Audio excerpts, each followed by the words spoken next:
And in advance, excuse for my accent. I'm not English, not if you will notice it. So here we go. This won't be a very technical session because this is 30 minutes. I like to go very deep inside technology, but we will just cover maybe the new feature and the most important for us. So here we go. So Neil Spilling, Neil, I'll let you introduce yourself. Yeah, I'm Neil Spillings. For those who don't know me, I work in the UK as an independent consultant. I've been around working with server-based computing for years and years and years, quite some remember. That's my contact details if you want to follow me on the blog or on Twitter. Here it is, a demo monkey, if we have time to do a few of the live demos later on. So please don't all start downloading your spawn and whatever, because you'll kill the internet. I need it. Thank you. So, I'm Stefan Thirion, so I'm a CTO and architect in a company called ActiveLAN. This is a consultant company. We are 22 now. We are mainly focused on the virtualization business. We are making bigger and bigger infrastructure and designing architecture for that. I also have a blog, so some of you might know it. On email and my contact, you can follow me on Twitter. And, you can send me email. I answer. Sometimes I take some time to answer, but I always answer to. I try to always answer to everyone. So this is summary. So as I told you, there is a lot of new features. So this will be the most important one. This morning HDX have been covered, so we won't spend a lot of time on it. Multi-stream, the same. This is the same feature that's in XenApp desktop 5.5. Neil will go through there is demo, I think, about that, and I will go through because this is a major feature. The service provider automation pack, I will just explain you how it goes with how it works and what we can do with that to enhance the desktop experience. The Citrix wants to put all the desktop that Xen desktop, XenApp desktop, all the VDI desktop in the large to make look like all the same. And at the end, just a list of additional features that came with XenApp back then. Wow. So this is for me the most important feature because it can change a lot of things in the biggest infrastructure, even in the smallest one, because this is a new way to think about the way that you will manage your session. So let's go. There is session preload, linger, and fast reconnect. 3 features that for me and my production everyday life are a major feature. So wait, I make it smaller. Okay. So when we speak about what the session existing in XenApp 6 on the previous version, when we speak about session creation, you need to log on your workstation. You have your resigner or your online plugin. You go through web interface or PN agent, and you launch your application. So every time you launch your application, there is a session opening process. It can take some time or not. It depends. So sorry, I just read. Yeah. So in production environment, when there is a storm boot, Logon storm, there is a lot of people that try to log on at the same time to the same resources, so it can cause a lot of delay in the logon process. So in the production environment, I saw many times people are coming between 9 and 9:30, 9:15, and when there is 10 to 20 users, it's fine. Then when you arrive to have 2,000 or 3,000 users that log on at the same time, you have your profile filer that begin to be very slow. You have your infrastructure server that maybe can take some time to process the logon, and you have your Citrix server that can be overwhelmed by by the sudden amount of logon at the same time. So now now with the XenApp 6.5 and these new features, you can use the pre-launch to spread the logon process on more time and plan it instead of just having everyone coding at the same time.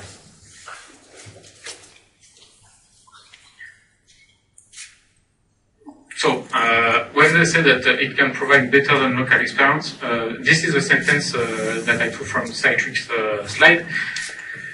It means I don't think we will ever do better than the local experience because a user is used to click on his application, the application is afraid.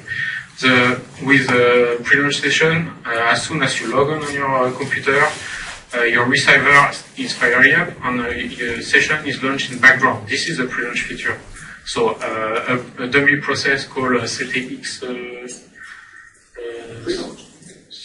pre-launch.exe is launched on the session, stay in background, so the user doesn't see anything. But the session is established and ready to run when the user will click on the application. This is this feature, but I think there is still the fact that you need to launch the application. If the application takes long time to launch, it will still take long time to make the application appear. Of course, you don't have the logon process that will happen anymore. It will appear to be faster, but it's still slower than just local experience. Just-in-time pre-launch, this is what I just told you. So this is when the user is logging on and receiver switch, receiver is firing up the session in background, and you have the scheduled pre-launch. So this is a feature where you can choose when the session will be open. So it means that you need to use some registry key on the workstation, the client device, Windows client device, to enable this feature, and it allows to give more time to. You don't need to have the user log on his computer to open to make a pre-launch of the application. So it can be easily managed through policy settings, but for just-in-time pre-launch and the option that goes with it, on scheduled pre-launch, you need to make some registry trick on the client device. Question. Yeah. On a pre-launch, how do you manage that the user has to normally put in his username and password to get an access token? Sorry? You have to get them the access token. I mean, normally, if you create a session, you need just user and password. Yeah, sure. When you use the pre-launch, so the just-in-time pre-launch, the user log on his workstation. So this is a receiver that will fire up the session in background. Okay? So the authentication. You mean the minute that he just logs into his device? Yeah, just when the receiver is in the startup, is launching. But in the scheduled pre-launch, I will come again a bit further on that. The user, because this is scheduled and it might not be here, the workstation needs to be logged on with the lock that the user log in, because he needs to have the authentication. It doesn't work for public desktop, does it? No, it doesn't work for PUBG desktop.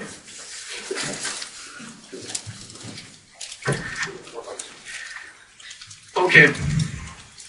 So to manage these two settings, this is done by Citrix GPO, Citrix policies or Microsoft GPO, user GPO. There is not much settings. There is 4 settings, so you can manage linger disk. This is sorry, I forgot to mention that. This is the other part of the feature. This is session linger and reconnect. So what is session lingering? This is when your user have the application open, you can choose to make the session going in linger mode. It means that the user will open his Outlook, for example, publish Outlook. He just want to close it. So the usual process will close the session, XenApp session, because the application has been closed. Does it work? Yeah.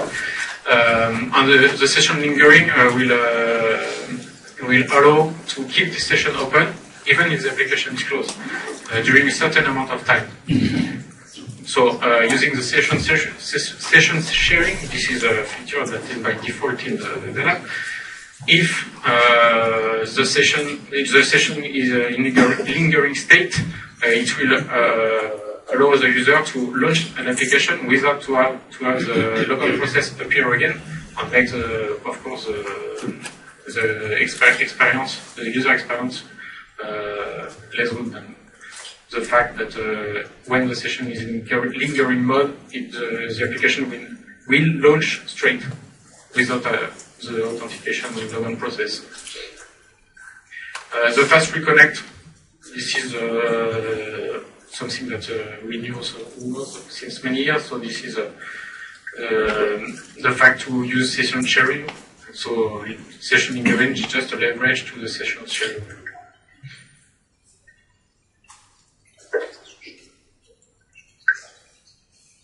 Okay, so this is more my stuff now. This is the session lingering, pre-launch, and everything from the production point of view, so the everyday production.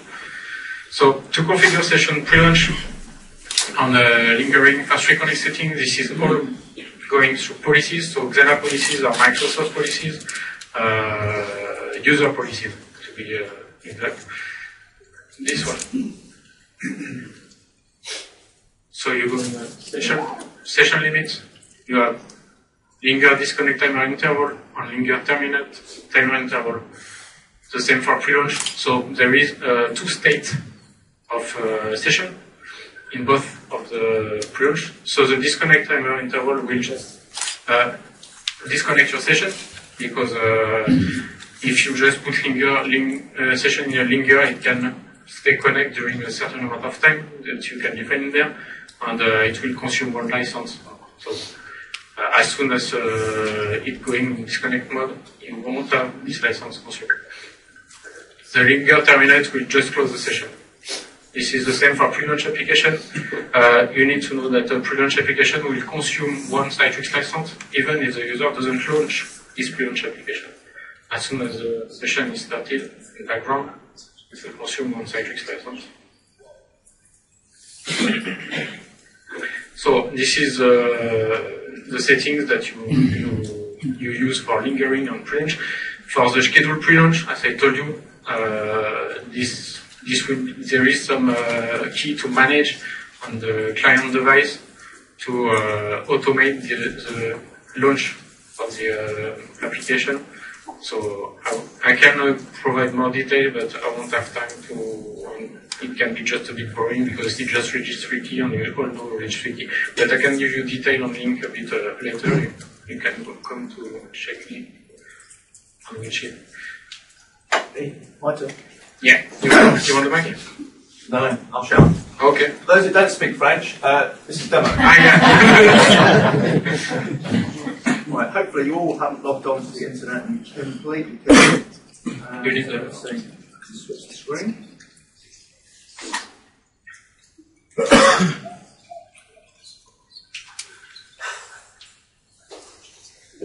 Okay, so I have a. Sorry guys, please do use the microphones because You're finished. Oh, the one that works. Okay. So here we've got a pre-launch configured app. The delete to create, you take an application, right-click, other tasks, create pre-launch application. So it then takes a copy of that published application, which is a little bit strange because it doesn't actually then launch that published application. It just launches this built-in dummy app which does nothing. So here I've got a pre-launched application created already. If we have a quick look at the server, just check we've got no sessions open at the moment, apart from the old default. Oh, got some disconnected ones. Let's get rid of those. I'll screw up my demo. goodbye. Yes, yes, we do.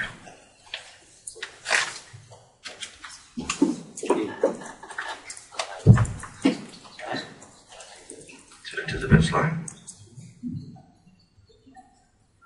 Whoever's downloading that BitTorrent, just Still, wait 1 sec.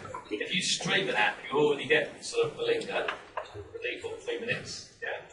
So when you close a streamed app, you get 3 minutes before your session's logged off.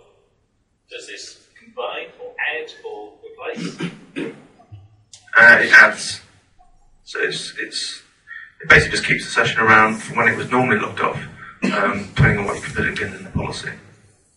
So if you forget 10 minutes, then the session's going to kick around, then it'll go to disconnect the state, and then it'll kick around for whatever your disconnected policy is, and then eventually it'll be logged off. Hey! Right, everyone's gone. Right, let's connect to a Windows 7 PM. So now I'm being the user, I'm logging in the morning, just into my workstation.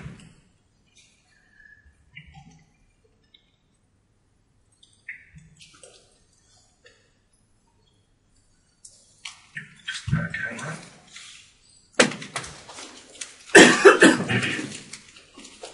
So I've just installed Receiver 13 in this. I've not changed any of the default settings. Session pre-launch is enabled. Not scheduled pre-launch, but the log-on pre-launch is enabled by default. So you don't actually need to do anything on the client to enable the login pre-launch at all. See how good RDP is, eh? Block.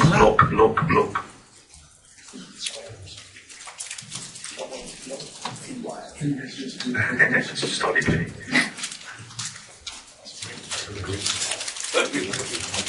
Hey, right, I've just minimised that.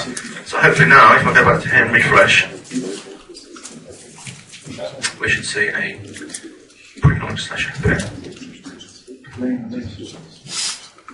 Oh, there we go. Okay, so we now got a pre-launch session, so I've not done anything on my VM. So if you open my VM, there should be nothing going on there. Oh, it's going to have to redraw that page, isn't it? Oh, caching going on.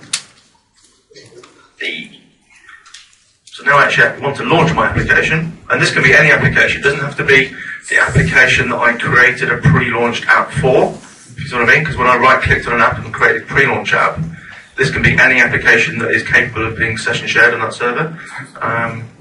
Effectively what it does, it just then does a session reconnect to an already established session on the server, and then the session sharing with what application I've chosen to launch. I have clicked on that. It's got a bit of slow down. Stop the running. Where is it running?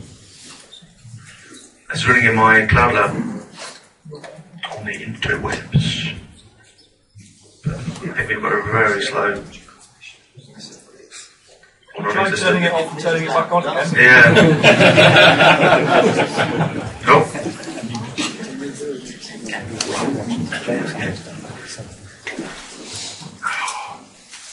I've clicked too many times now, he's saying, a bit impatient. So if I find a Citrix app, so these are just normal Citrix apps published with start menu integration. So I've just launched WordPad, so that opened instantly, pending the screen will draw. That opened instantly, and it basically just created to an already existing session and then launched the application within the existing session using the session sharing. Okay, so that's kind of pre-launch. So I didn't have to wait for any profile loads or login scripts to run. All that kind of stuff had already happened in the background whilst I was logging into the workstation as soon as Receiver fired up. Okay, so that is the session pretty much. Won't have time to demo Lingo, but effectively, if I close that, it won't close my session. The session will be kicking around in the background, and again, I can jump back into it and carry on using it without having to wait for that whole login, logout process again. And there's a lingering session. And now the session is lingering, waiting for something else to happen. So although the second app wasn't configured to linger, it's... Yeah, the linking is applied to the session, not the application. Yeah. So it's a session policy, it's a user policy. So you can apply it to all the kind of usual things that you can apply policies to. Yeah. What happens is you have to connect to multiple XenApp servers? profile and everything. It will, you when I will come down on that after or me if you want to. Oh, go ahead. Oh, go on, we have the mic. So what was the question again? What happens if you have to connect to multiple XenApp servers for different applications? Well, it depends on how you configure the policies. Because if your policy applies to a work group, for example, then it's only going to launch one session in that work group based on your load balancing policy for that application. I'm guessing your question is what happens if you create a policy that applies to multiple. Because you can only run one pre-launch application because it's not a real application. So even if you have two different applications, you still only have one pre-launch app which runs as dummy executable. Yeah. So I guess based on your load balancing, you should only get one session running in that load I balancing think it's group. like having a pre-launch on every XenApp silo that you want to connect. Multiple domains or multiple farms. I don't see why not, yeah. That means I have multiple connections open, so multiple licenses. No, only one license, because you're licensed per device. Yeah. Your device just needs a license, not your connection. Another question? Yeah, in the console, in the demo, the user was called pre-launch. Is that because you called that the is user? that is my user. My Okay, so it will just appear as the demo. user. But it is actually logged on as the real user, yeah. Yeah, sorry, a bit confusing. Okay, Stefan, I'm just trying to get your presentation back. Oh.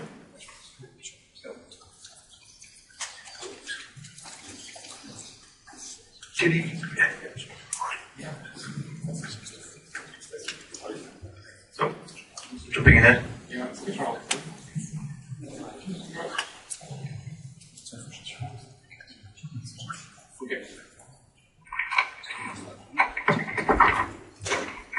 Session sharing.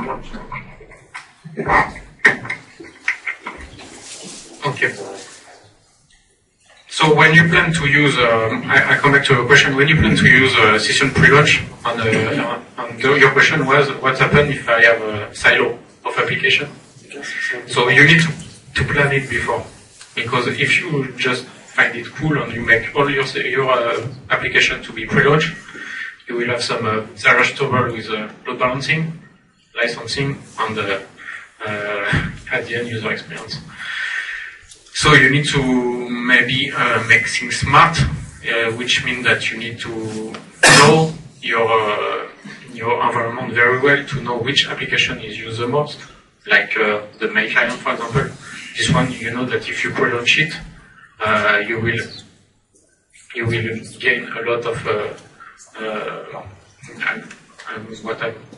you will gain a lot of better user experience. This is what I mean.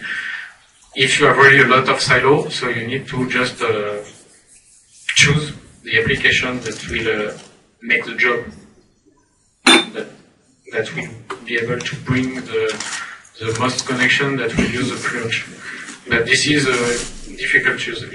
This is not planned to be used in a silo. This is planned if you have one big farm, all the application on all the server. This is a perfect scenario. After, if you have a different silo, you need to think about things on how to do it, of course. So this is an example that I had a few months ago. An application, maybe some of you know this application. This is a trader on the contribution application on the market. So this application, all the traders are coming at 8:30, and they need their application to be up and running at 9 because the market is opening at 9. But every time we were struggling with the profile store that was overwhelmed by the request. We had some issue with the profile because it was it took very long to load. The database for the application was overloaded because everyone tried to access the application at the same time, and it could take 15 to 20 minutes before people were able to work. So most of them arrived after the beginning of the market, and it was every time very difficult to handle this kind of situation. So this was before XenApp 6.5. With the pre-launch, the scheduled pre-launch, so this is the one I spoke a bit earlier, we were able to schedule the launch of the application between 5:30 and 8:30, which means that instead of having the application that was launching in less than 30 minutes by everyone manually, we were able to schedule the launch of the session, so we were avoiding the log-on storm, the profile loading, so the filer was a bit less overwhelmed. There is still this, I left it because this was an issue, but this is because of the application, this is not Satchel cannot do not celebrated. Now the user is coming and launch the application and is still able to work faster. And the session is ready at 9.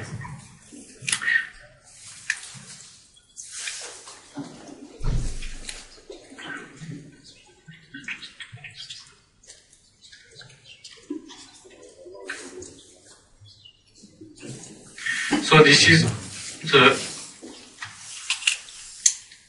good point and bad point that I noticed. It not bad, but this is what I wanted to share with you. So what you need, this is the latest receiver 3 and up. So this is a good point because it's a good opportunity to migrate, going from the old online plugin on before to the last version. The load, instead of being happening in 30 minutes, it's spread in 3 hours instead of 30 to 50 minutes, and it's easy to set up. This is just a registry key for the workstation and a few policies for on the user side. The latest receiver is also not very good point because it's very difficult to migrate this component in the company, because to go from a little round blue icon and to a square black one, it's a big change. Just for that. It's true.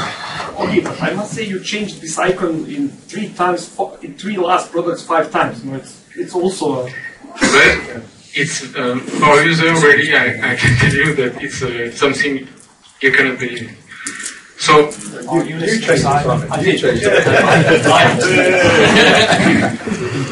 the receiver, it works only for the Windows for now. The pre-launch, scheduled pre-launch.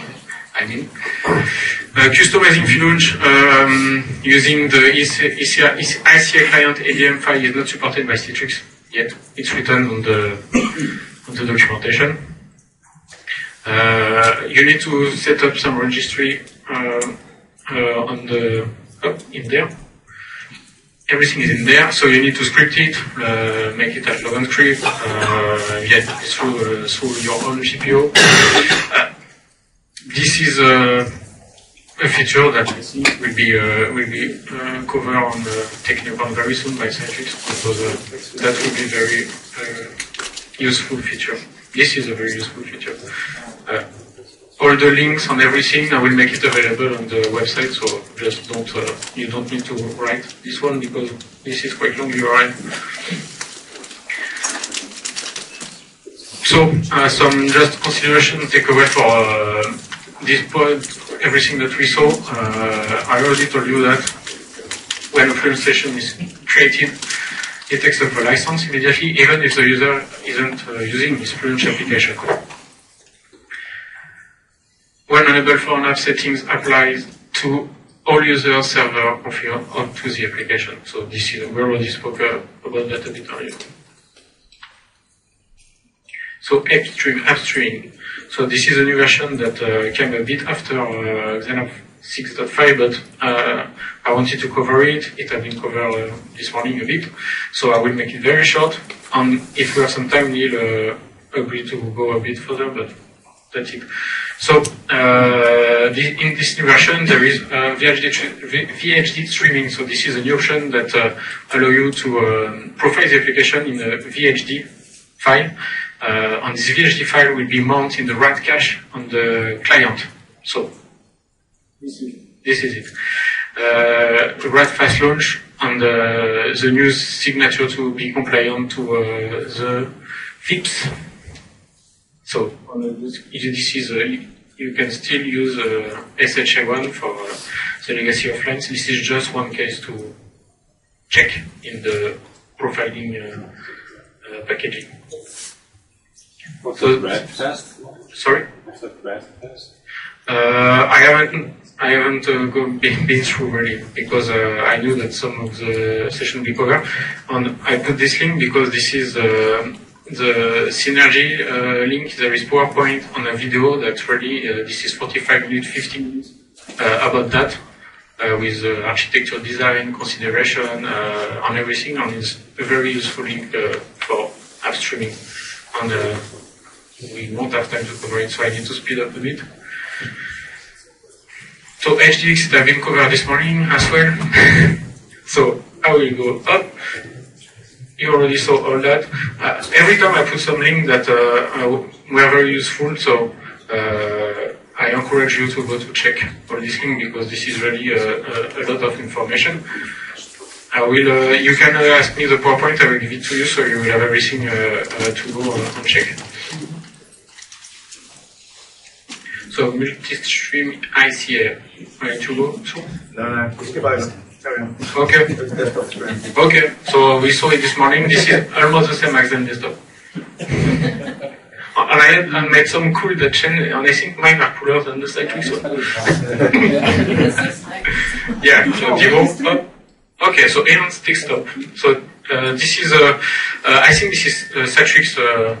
Wants to make all the desktop that we can deliver appear all the same. There is a service provider that is coming with XenApp 6.5 that have been upgraded. It came with XenApp 6.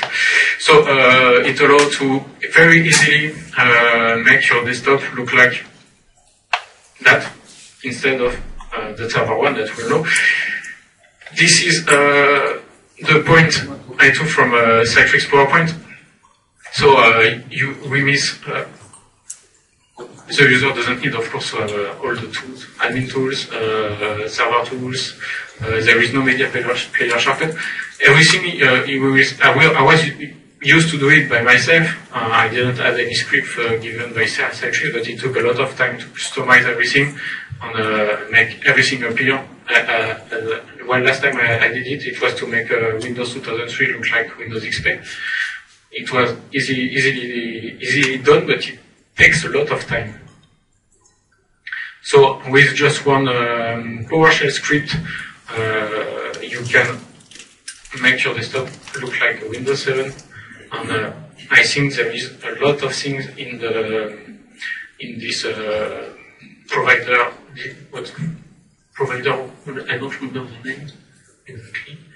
Yeah, service provider automation pack. There is a lot of script. You cannot use. You don't need to use everything, but there is a lot of script to make an automation of all the process that we were used to build by ourselves. Maybe there is just some part that you will need to take and you want to take, but I think this is really a very good resources for going very deep in the automation and the customization there. So,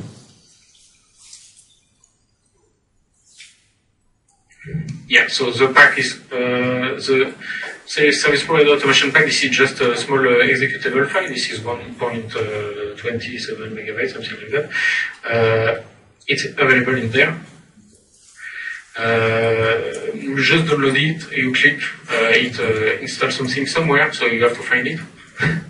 And this is in the program file Citrix. I will give you the complete path. So you have a list of files there, and just for example to the desktop experience, the Windows 7 desktop experience, it was from memory. This one, install desktop experience. So it just do everything, adding the role to XenApp. So this is audio experience, desktop experience, all the Windows role, and it makes everything very smooth. So I don't know if it's, I think this is free for use when you are XenApp customers, but I don't know if it's just for the CSP cloud service provider. I'm not sure about that. Sorry? installed with XenApp. Okay, so you can. So the desktop experience bit is, but the service provider automation pack is a separate download. Yeah, I think it's separate download, yeah. Which includes all loads of PowerShell scripts for automating your entire infrastructure deployment. So you can deploy web interface servers, XenApp servers, everything, all by PowerShell. So I thought it wasn't available to normal customers. Partners only, isn't it? Yeah. I think it's available to all the customers, but I'm not sure about that. So the service provider automation pack allow you to customize Windows desktop like we saw, to make a full XenApp deployment. So you just give, there is some prerequisite to respect. You put the XenApp DVD on one VM, you launch a script, it will install web interface, data collector, backup data collector, web interface ready to use with Citrix Access Gateway. And there is another rule. No, that's it. Sorry? Provisioning server. I think provisioning server is in that. I'm not sure. But it really makes an automation of a farm deployment. So in one click, after many tests, in one click you can have full farms. It can be very useful when you want to deliver very fast XenApp farm environment. Yeah, that.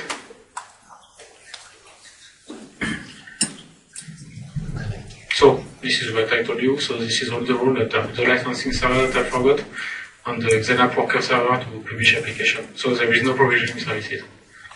But you can do it because you have already the script for everything, so you can just put your piece in that and automate the installation of provisioning services. Just automating self-provisioning services is really convenient. I tried it and I published everything I made around. It's not that easy.